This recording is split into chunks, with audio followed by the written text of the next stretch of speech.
Hello friends, welcome to my channel Sarathi classes by Payal Ahuja.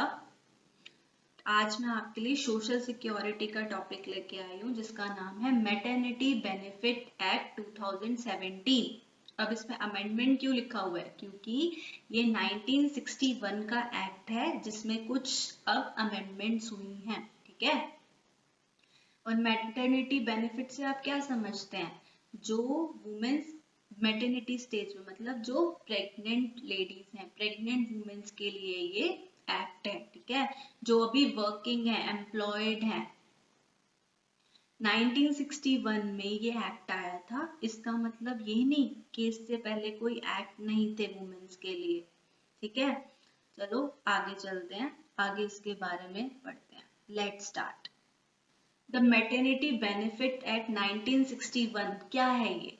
ये act क्या कहता है? ये कहता है कि प्रोटेक्ट करनी है उन वुमेन्स की एम्प्लॉयमेंट जो एम्प्लॉयड हैं at the time of her maternity. Okay.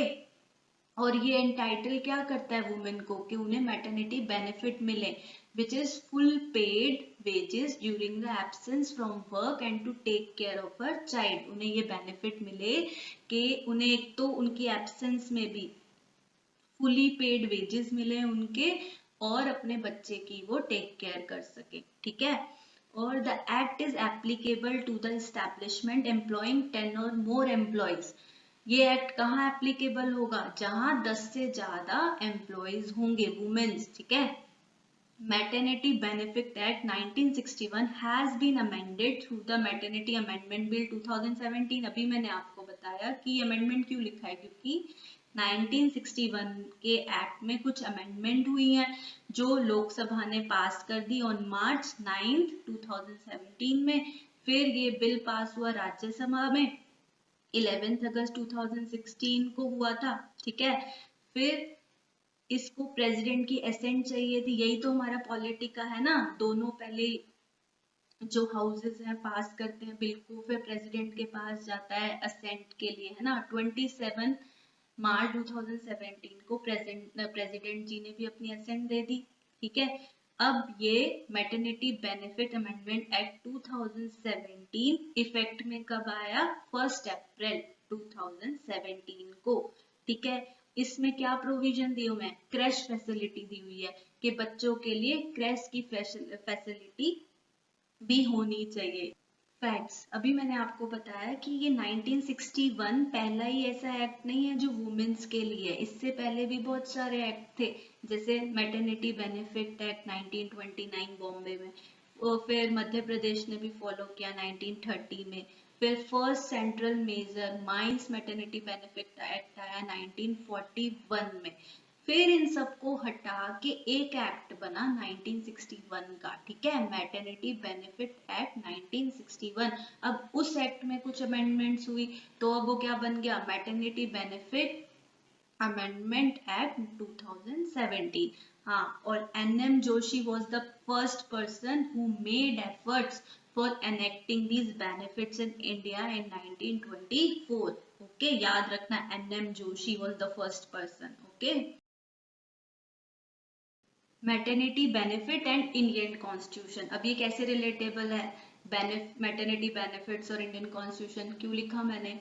क्योंकि हमारे कॉन्स्टिट्यूशन में बहुत सारे आर्टिकल्स हैं, बहुत सारे डीपीएसपी हैं जो वुमेन्स की लाइफ, डिग्निफाइड लाइफ हो, कोई डिस्क्रिमिनेशन ना हो, ऐसे आर्टिकल्स और डीपीएसपी में पहले से ही मेंशन है। जैसे आर्टिकल 15 क्लॉज 3 क्या कहता है? ये इंडियन कॉन्स्टिट्यूशन एम्पावर करता है स्टेट को to make special provisions for women. The main objective of this article is based on protective discrimination, keeping in view the weak physical position of women. Okay. Article 21 क्या कहता है? Article 21 क्या है हमारा? Right to life and personal liberty, means the right to lead a meaningful, complete and dignified life, and it does not have restricted meaning. Or state must have guaranteed to a pregnant working woman all the facilities and assistance that she requires while protecting her employment as well as her or her child's health।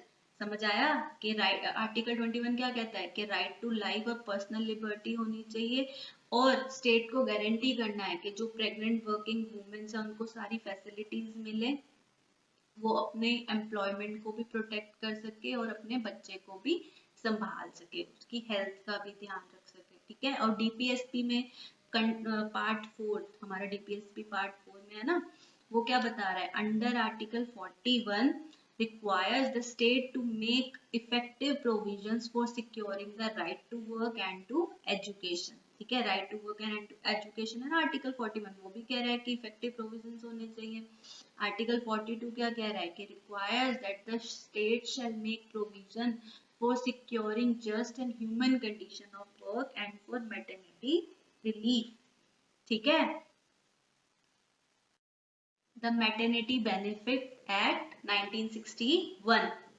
तो आगे हम 2017 का भी पढ़ेंगे कि क्या क्या amendments आई इस एक्ट में, ठीक है। पहले हम ये पढ़ते हैं, द मैटरनिटी बेनिफिट एक्ट 1961।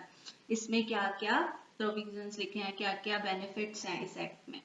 क्या है कि एप्लीकेबिलिटी टू एवरी फैक्ट्री और एस्टैब्लिशमेंट, सारी फैक्ट्री और एस्टैब्लिशमेंट में एप्लीकेबल होगा जहां 10 से ज्यादा वुमेन एम्प्लॉयड होंगी, ठीक है। और एलिजिबिलिटी क्या है कि 80 डेज उस वुमेन ने काम किया हो एक्सपेक्टेड डिलीवरी से, ठीक है।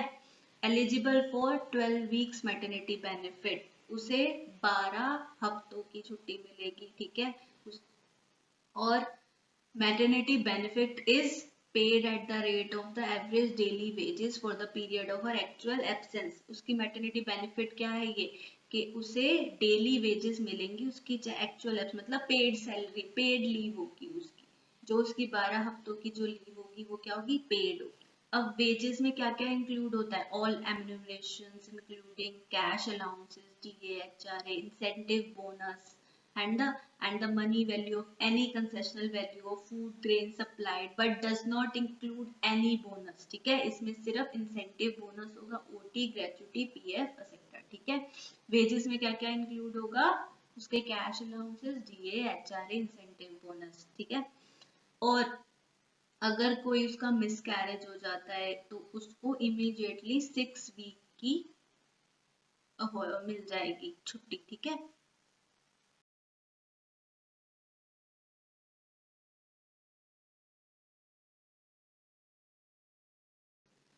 Salient features of maternity benefit act 2017। अब क्या क्या अमेंडमेंट्स हुई हैं इस एक्ट में, चलो देखते हैं। 1961 एक्ट में क्या था, 12 वीक्स की मैटरनिटी लीव थी, है ना। अब इसमें क्या है, 26 वीक्स कर दिया गया है maternity leave for the first 2 children. First child के लिए भी उसको 26 वीक मिलेंगी मैटरनिटी लीव, और दूसरा बच्चा होता है तो 26 वीक्स पर।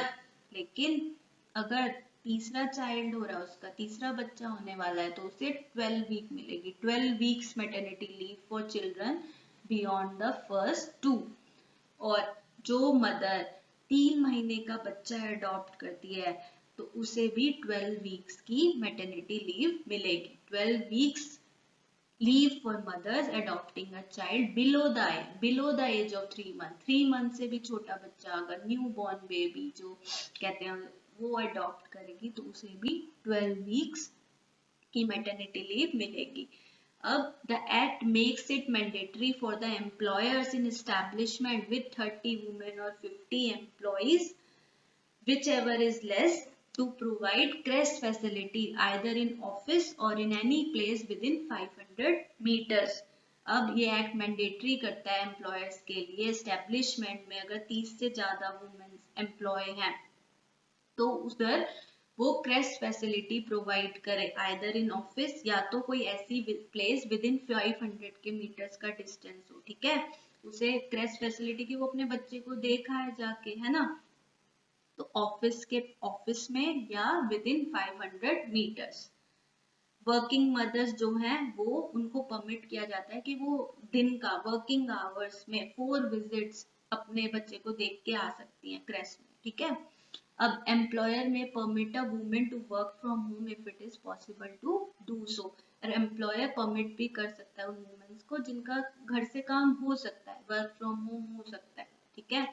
Every establishment will have to make these benefits available from the time of appointment। appointment के टाइम ही ये सारे benefits अपने एम्प्लॉय को उन्होंने बता देने हैं पहले ही, ठीक है। आया समझ? दोनों में कंपैरिजन दिखा, उसमें 12 वीक, इसमें 26 वीक। उसमें क्रेस्ट फैसिलिटी नहीं थी, इसमें ऐड कर दिया, क्रेस्ट फैसिलिटी आ गई है। 4 विजिट्स कर सकती है ड्यूरिंग वर्किंग आवर्स मदर, है ना। वर्क फ्रॉम होम भी हो सकता है अगर पॉसिबल है तो, ठीक है। अब what is the employment concern? अब यही है ना कि आजकल वुमेन्स सारी वर्किंग, मतलब सब चाहते हैं कि हम काम करें, है ना। तो recent report projects some 11 to 18 lakh job losses for women in 2018-19 alone for the 10 sector studies। मतलब कि 11 से 18 लाख जॉब लॉस हुई हैं वुमेन्स की 2018 और 19 में। क्यों? क्योंकि वो प्रेग्नेंट हो जाती है ना। वुमेन्स का यही होता है, पहले अगर वो जॉब करेंगी शादी से पहले तो उनकी कहीं और शादी हो जाती है, तो फिर उन्हें वो जॉब छोड़नी पड़ती है। फिर अगर वो शादी के बाद जॉब करती हैं, फिर वो प्रेगनेंसी टाइम आ जाता है, फिर अपनी देखने के लिए रिस्पॉन्सिबिलिटी अपने बेबी के लिए ज्यादा हो जाती है ना, फिर तो वो उधर वो जॉब छोड़ देती हैं। अपनी हेल्थ भी इम्पोर्टेंट है, बेबी की हेल्थ भी इम्पोर्टेंट है। तो ये रिसेंट रिपोर्ट में ही आया है कि 11 से 18 लाख जॉब लॉस हो रही है वुमेन्स की। तो जब भी तो ये गवर्नमेंट ये एक्ट लेके आई है कि भाई कि हम वुमेन्स के एम्प्लॉयमेंट को भी प्रोटेक्ट कर सके during her maternity phase, pregnancy phase, है ना। क्योंकि एम्प्लॉयमेंट का कंसर्न, एम्प्लॉयर्स का कंसर्न ही यही होता है कि वुमेन्स को जब भी तो वो कम हायर आज करते हैं, शादी के बाद वो जॉब छोड़ देंगे, है ना। और फिर प्रेगनेंसी में वो जॉब छोड़ देते हैं। It also estimate 1.2 crore job losses across all sector। My God, 1.2 crore job loss हो गई all sector में estimate लगाएं तो। In India, barely 6.5% of women are in the formal sector। There is a need for more jobs in the formal sector as more young educated women join the workforce। आजकल हम women's किसी से कम नहीं है ना, पर एक ना सोसाइटी का एक जैसे कहते हैं ना मेंटालिटी कि नहीं, बच्चा संभालना है तो वुमेन्स को ही संभालना है ना। औरत ही सब कुछ घर का भी करेगी और बाहर अगर उसे वर्किंग करनी है तो उसे घर भी देखना ही पड़ेगा और अपने बच्चे को भी देखना ही पड़ेगा, ठीक है। तो यही सब चीजें जो वुमेन्स को थोड़ा पीछे कर देती है। देयर इज अ नीड, और ये नीड है, ये नीड ऑफ आवर है कि हमें जो यंग एजुकेटेड वुमेन्स हैं उन्हें आगे बढ़ाना है। वो भी चाहती है कि हम वर्कफोर्स ज्वाइन करें, हम काम करें, अपनी आइडेंटिटी बनाएं, है ना। तो हमें उनको सपोर्ट करना चाहिए, हर फैमिली को अपनी बेटी को, अपनी बहू को, सबको सपोर्ट करना चाहिए। Given this, a further decline in hiring women would affect the female labor participation। और बहुत डिक्लाइन हो रही है हायरिंग, यही सब रीजंस है ना। What are the significance of the amendments? अब significance क्या है इस amendment के?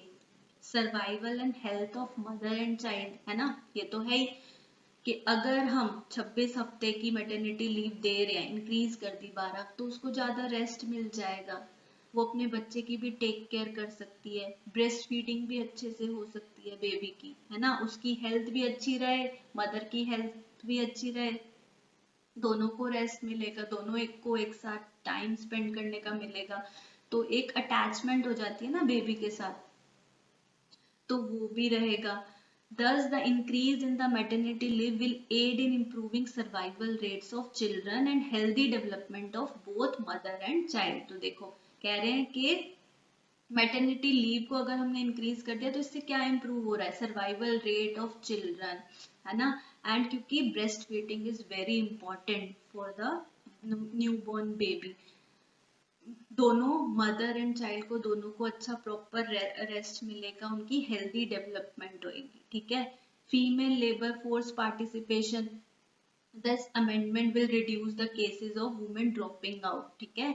इससे वो एक तो 26 हफ्ते की जो इंक्रीज हो गई है लीव, तो वो कम ड्रॉप कर रही है अपनी जॉब्स, नहीं तो international best practices. The Amendment Act also falls in line with international best practices like the Maternity Protection Convention 2000 number 183, which calls for at least 14 weeks of mandatory maternity benefit। Okay, adopting and commission mother, अगर हम किसी से adopt कर रहे हैं baby या commission surrogate mother है तो अनदर सिग्निफिकेंट फीचर क्या हुआ, उसको 12 हफ्तों की मैटरनिटी लीव मिल रही है ना, enable them to take care of their children, thus respecting their motherhood. Okay. Third such country, the amendment provision have placed India third worldwide, only behind Canada and Norway globally in the number of maternity benefits being made available to the women workers. Okay. और what are the concerns with maternity leave? Maternity leave देखो, हमने इतनी सारी उसके benefits पढ़ लिए कि 12 से 26 हफ्ते कर दिए, इंक्रीज हो गया तो बहुत अच्छा हो गया, मतलब मदर को भी पूरा रेस्ट मिल रहा है, उसकी हेल्थ भी अच्छी हो रही है, बेबी को भी पूरा अच्छा सा टेक केयर मिल रहा है ना। पर इसके कंसर्न्स तो है ना एम्प्लॉयमेंट में, एम्प्लॉयर्स को तो ये कंसर्न रहता ही है ना, क्या, cost, the high cost of maternity leave drive companies to discriminate against women in higher level jobs. समझ में आया, डिस्क्रिमिनेशन होने लग जाता है कंपनीज में, वुमेन्स को फिर अच्छे हाई लेवल की जॉब नहीं मिलती। Child care is treated solely as women's responsibility. अब यही मेंटालिटी तो है ही सोसाइटी की, औरत ही संभालेगी, मतलब मदर को ही अपने बेबी को संभालना है, फादर तो बाहर काम करता है, वो क्या कर सकता है ना। तो unspecified parental leave ends up being taken mainly by women. In India, central government employees get only 15 days of paternity leave. Informal sector में देखो, around 93% इंडियन वुमेन वर्क करती है इनफॉर्मल सेक्टर में, पर 2017 मैटरनिटी बेनिफिट एक्ट में उनका कहीं नाम नहीं है, और ये डज नॉट, ये जो एक्ट है अनऑर्गेनाइज सेक्टर, इनफॉर्मल सेक्टर में अप्लाई नहीं होता। It is also unclear about women working on family farms, doing home-based work, urban self-employed, casual workers on contract. तो इनके लिए भी इस एक्ट में कुछ नहीं है, कोई बेनिफिट्स नहीं है। Even the current entitlements under the National Food Security Act 2013 are not fully implemented. हाँ, पर ऑल्दो वुमेन जो अनऑर्गेनाइज सेक्टर में काम करती हैं वो अपने बेनिफिट्स अवेल कर सकती हैं फ्रॉम सच स्कीम्स लाइक जननी सुरक्षा योजना एंड द इंदिरा गांधी मातृत्व सहयोग योजना, ये यहाँ से अपने बेनिफिट्स ले सकती हैं, कैश असिस्टेंस है ना, लैक अदर इंस्टीट्यूशनल सपोर्ट, जो पर वो लैक करती हैं, जो इंस्टीट्यूशनली सपोर्ट मिल जाता है इस एक्ट के through. Facilities, even in the formal sector the child will need care after 6 months of maternity leave, है ना। तो but India largely lacks facility where women can leave their children for care. Integrated child development services to provide nutrition and children up to 6 years of age lacking quality and coverage. हमारे India में इधर सच में facilities की तो lacking है, कमी है। 6 months के बाद भी तो उस बच्चे को केयर चाहिए ना, ये तो नहीं हम किसी के सहारे छोड़ के आ जाएंगे। जब भी एक फ्रेश फैसिलिटी प्रोवाइड इस एक्ट में की गई है कि बच्चे को वो 4 बार देख के तो आ सकती है उसकी मदर कि वो ठीक है नहीं है, क्या कर रहा है ना। तो हमने इसके कंसर्न्स देख लिया, उसको हमें कैसे एड्रेस करना चाहिए, गवर्नमेंट को कैसे देखना चाहिए। Cost, companies are less likely to discriminate against women if government share the cost. Company कम डिस्क्रिमिनेशन होने लग जाएगा कंपनीज में अगेंस्ट वुमेन अगर गवर्नमेंट शेयर करती है कॉस्ट। अब ILO report, international labour organization 2018 emphasise करता है कि need for government share at least 2/3 of maternity benefit cost. ठीक है, much of this relates largely to the formal sector. Parental leave, it is better to give paternity leave, ठीक है, और non transferable quotas of parental leave. Nearly 55% countries recognize father's role and give paternity leave in varying degrees. मतलब India में तो father role मतलब mother का ही role देते हैं, पर 55% कंट्रीज में फादर का रोल रिकॉग्नाइज होता है। भाई हाँ, इनको भी लीव मिलनी चाहिए, ये भी तो अपने बच्चे के साथ टाइम स्पेंड करेंगे ना। मदर की तो पूरी रिस्पॉन्सिबिलिटी नहीं है ना।